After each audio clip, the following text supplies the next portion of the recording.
सबको स्वागत करता हूँ। मेरे प्रियो, मैं कुछ बातों को आपको समझाना चाहता हूँ जो कि बहुत समझना ज़रूरी है। बाइबल को समझना ज़रूरी, बहुत ही ज़रूरी है। जब तक आप बाइबल को क्लियरली नहीं समझोगे, तब आप कन्फ्यूजन रह जाओगे। क्यों समझना ज़रूरी है? बाइबल में 2 समुदाय के बारे में लिखा गया है, यहूदी और अन्य जाति के बारे में लिखा गया है। तो जो यहूदी वो अलग है, अन्य जाति अलग है। यहूदी लोगों को खातना वाला कहा जाता है और अन्य जाति को खातना रहित कहा जाता है। तो यहूदी लोगों के लिए परमेश्वर का स्पेशल योजना था, पर अन्य जाति के लिए कोई किसी प्रकार का योजना परमेश्वर को नहीं था जब तक पौलुस नहीं आता है। फिर बाइबल में ये बातों को दिखाता है, व्यवस्था और अनुग्रह। व्यवस्था मूसा के द्वारा आया और अनुग्रह पौलुस के द्वारा आया। इसको भी समझना जरूरत है। फिर हम लोग देखते हैं प्रभु यीशु मसीह का सेविकाई, धरती का सेविकाई यहूदी लोगों के बीच में था। स्वर्गीय सेविकाई पौलुस के जरिए से होके यहूदी और अन्य जातियों में होता है। तो इसी को समझना बहुत जरूरी है।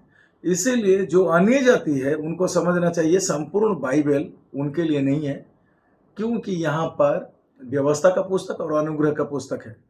तो व्यवस्था का पुस्तक, अनुग्रह का पुस्तक अर्थात पौलुस के जरिए से लिखा गया रोमी से फिलमोन को छोड़ देने से बाकी व्यवस्था का पुस्तक है।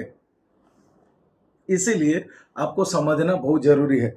प्रेरित 20 अध्याय का 24 में, परंतु मैं अपने प्राण को कुछ नहीं समझता कि उसे प्रिय जानूं, वरन यहाँ की अपने दौड़ को, उस सेवा को पूरा करूं जो मैंने परमेश्वर का अनुग्रह का सुसमाचार पर गवाही देने के लिए प्रभु यीशु मसीह से पाई है।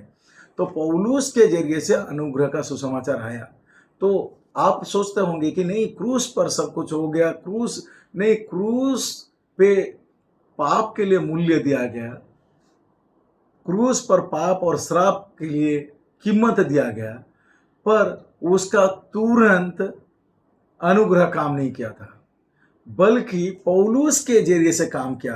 क्रूस पर सब कुछ मूल्य देने के बाद 12 चेले लोग वो व्यवस्था को में थे, अनुग्रह में नहीं थे, वो व्यवस्था में थे, वो व्यवस्था को पालन कर रहे थे। तो अनुग्रह का सुसमाचार पौलुस के जरिए से आया। पर कई बार हम लोग सोचते हैं क्रूस पर सब हो गया है, हमें क्रूस को मानना चाहिए। क्रूस पर पाप ले लिया गया, क्रूस पर हमारा श्राप ले लिया गया, सब क्रूस पर खत्म हो गया, पर अनुग्रह क्रूस से नहीं आया। इसको आपको अजीब लग सकता है। अगर क्रूस से अनुग्रह आया, तुरंत अगर मिला होता, तो 12 चेले अनुग्रह का प्रचार करते, पर वो अनुग्रह का नहीं, वो व्यवस्था का प्रचार कर रहे थे। पर स्वर्ग से प्रभु यीशु मसीह दमिश्क मार्ग में पौलुस को चुनते हैं और पौलुस कहता है, मुझे अनुग्रह का सुसमाचार दिया गया। तो इसीलिए अनुग्रह का सुसमाचार पौलुस के जरिए से धरती पे आता है, और जिसके कारण, उस अनुग्रह के कारण अन्य जाति को मौका दिया जाता है। और रोमी पुस्तक 11 का 13 में लिखा गया है कि वो अन्य जाति के लिए एक ही प्रेरित दिया गया है, उसका नाम पौलुस है। इसीलिए पौलुस को जो नजरअंदाज कर रहा है वो अनुग्रह को नहीं पा सकता, क्योंकि अन्य जाति के लिए पौलुस को छोड़ देने से और कोई प्रबंध नहीं है। इसलिए अपने आप को समझ लें, अपने आप को जान लें कि पौलुस ही एकमात्र जो प्रेरित रखा गया है कि उसके जरिए से अन्य जाति भी शामिल हो सकते हैं। प्रेरित पौलुस के सिवा अगर कुछ बचता है तो वो पुराना नियम या नया नियम, क्योंकि पौलुस के जरिए से अनुग्रह आया। वो पुराना नियम को आगे नहीं बढ़ाता है, व्यवस्था को आगे नहीं बढ़ाता है, क्योंकि उसे अनुग्रह मिला। तो इसी हिसाब से समय रहते ये समझ लीजिए कि प्रेरित पौलुस के जरिए से अनुग्रह आया। बहुत लोग क्रूस से हमें मिला, क्रूस से नहीं। क्रूस के बाद 12 चेले जो काम किए वो व्यवस्था का अंदर में था। वो पेंटिकोस्ट डे भी वो व्यवस्था का अंदर में था, वो व्यवस्था के अनुसार वो चल रहे थे, वो अनुग्रह में नहीं थे। पर पौलुस के जरिए से अनुग्रह आया। व्यवस्था रुका, अनुग्रह चालू हुआ, और ये अनुग्रह कब खत्म होगा? जब पौलुस का सेविकाई खत्म होगा, उसको राप्चर कहा जाता है। राप्चर हुआ तो पौलुस का सेवा खत्म, उसके बाद फिर से व्यवस्था चालू हो जाएगा। इसीलिए अगर आप पौलुस को नजरअंदाज कर रहे हैं तो आप स्वर्गीय यीशु का अनुग्रह का सेवा को आप नजरअंदाज कर रहे हैं। आप धरती का यीशु को मान के आप अनुग्रह पा नहीं सकते। इसलिए समय रहते ही वचन को सही भाग करें और समझिए, नहीं तो आप एक गुलामी, एक जाल में आप फंस सकते हो, जो कि वो सत्य नहीं है। इसलिए सत्य को समझो। 2 तिमोथी 2:15 के अनुसार सत्य का वचन को भाग करो। किंग जेम्स बाइबल में लिखा गया है कि divide the word of truth, सत्य का वचन को भाग करो।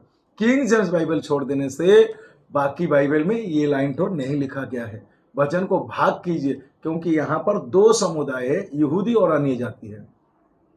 मेरा विश्वास है आप निश्चय ही भाग करेंगे, और जैसे ही भाग करेंगे आप उसका अनुग्रह जो मुफ्त में है आप पाएंगे कि परमेश्वर या प्रभु की योजना आपसे दूर नहीं है, बल्कि आप उस योजना के अंदर में है, आप अनुग्रह का अंदर में है। और आपका प्रेरित जो है वो पौलुस है, और हमारा जो आखिरी इवेंट है वो है राप्चर में शामिल होना। इसीलिए, और जो पौलुस को नहीं समझा है, जो अनुग्रह को नहीं समझा है, वो राप्चर में शामिल नहीं हो सकता। इसलिए वक्त रहते ही पौलुस का सेविकाई को समझिए और प्रभु यीशु का स्वर्गीय सेवा को अपने जीवन में होने दे, ताकि आप उसकी राप्चर अर्थात उसकी योजनाओं में शामिल होकर उसका बातों को पूरा कर सके। मेरा विश्वास है आप समझेंगे। और जो भी डाउट है आप कमेंट में लिख सकते हैं, या तो फिर मेरा प्रीवियस वीडियो को आप देख सकते हैं। और ताकि जो प्रभु पौलुस को समझने का ताकत दिया, वो आपको भी ताकत दे कि आप जानने पाए कि आप अन्य जाति है, आप यहूदी नहीं हो। और जब आप यहूदी नहीं हो, क्योंकि यहूदी बड़ा जात है, अन्य जाति छोटा जात है, इसलिए जबरदस्ती बड़ा जात का नियम को अपने ऊपर, कल्चर को अपने ऊपर लागू ना करें। जो अन्य जाति के लिए दिया गया है वो अपने अनुग्रह के दायरे में रहें और परमेश्वर को काम करने दें। धन्यवाद।